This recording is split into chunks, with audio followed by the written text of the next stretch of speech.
Hey guys, it's time for another tip by request. This question is from Boris Music.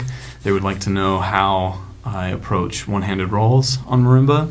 So if you don't know, a one-handed roll is when you are going to do the job of two mallets and two hands, a roll, but you're going to do it in one hand, like as follows.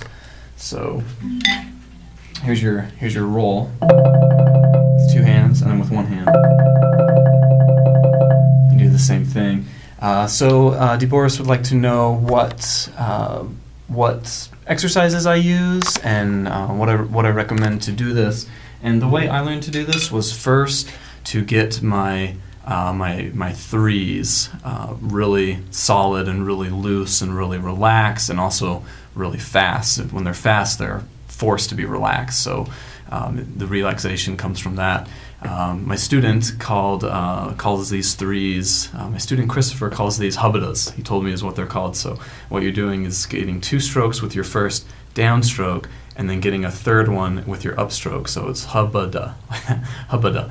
So it's these fast three notes, and the thing is you get three quick strokes from your one downstroke, and actually just like the verbalization of that, just like hubbada, you get three syllables in one breath out. It's the same type of thing. You will get three syllables or three notes down with one downstroke. So something like this. And this is just was the precursor for me to my one-handed rolls. So.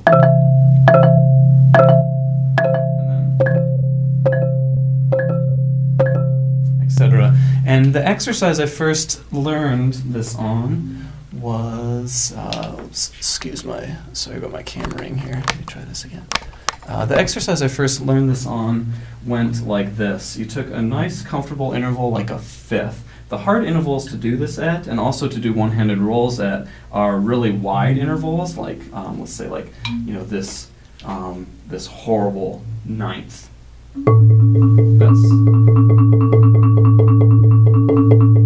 That's really difficult. Even this octave is pretty hard, and likewise a second is difficult to do a one-handed roll at. So it's the extreme intervals that are really difficult and really challenging. So start with a really comfortable interval, either a fourth or a fifth. I think for everyone, and definitely it was for me, the fifth came the most natural. So I like to build these exercises on scales because we already know them, and they always need reinforcement, and they'll also give us all the variations on the intervals that we have. So I use them because we already know them, and then really you have so much less to learn, and you can just focus on the problem and the technique at hand. So let's start right here and just hubbada hubbada.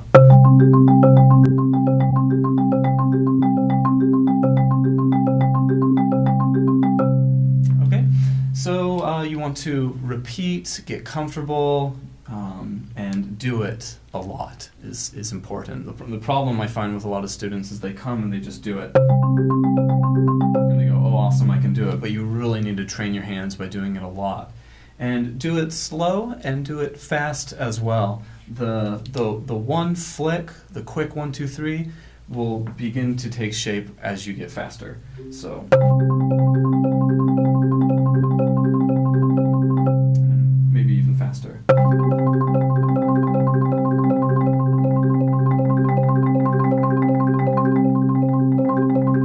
Etc. So it's just this 1, 2, 3, 1, 2, 3 happening.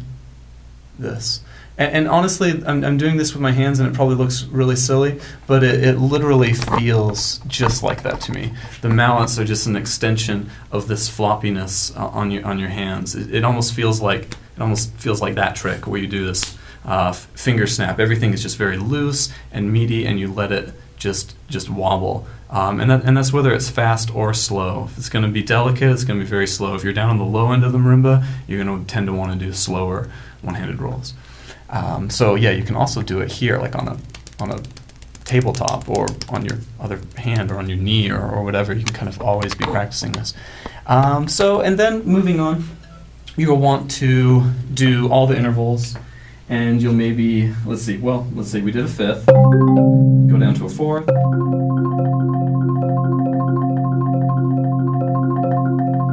down to a third, go down to a second, and then maybe make some type of roaming interval variation on it. Like we will start at our second and move up the scale. So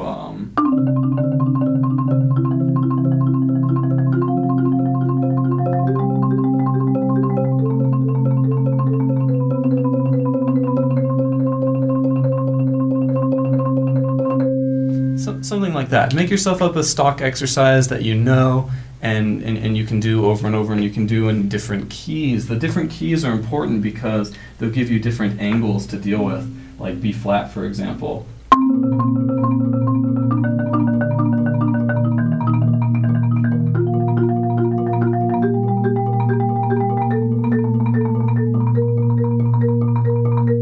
Etc.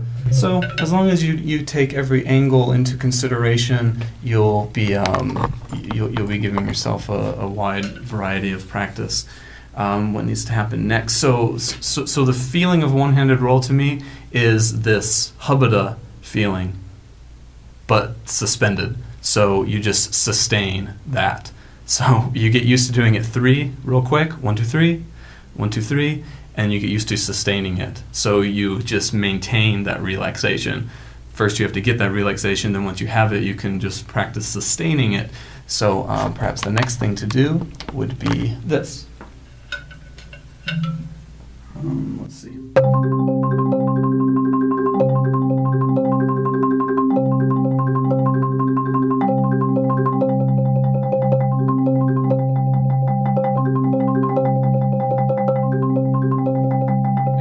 So you're practicing the mechanism sustaining.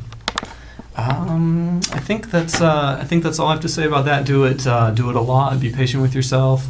Take lots of time, and yeah. Okay. I hope that's helpful. So thanks. See ya.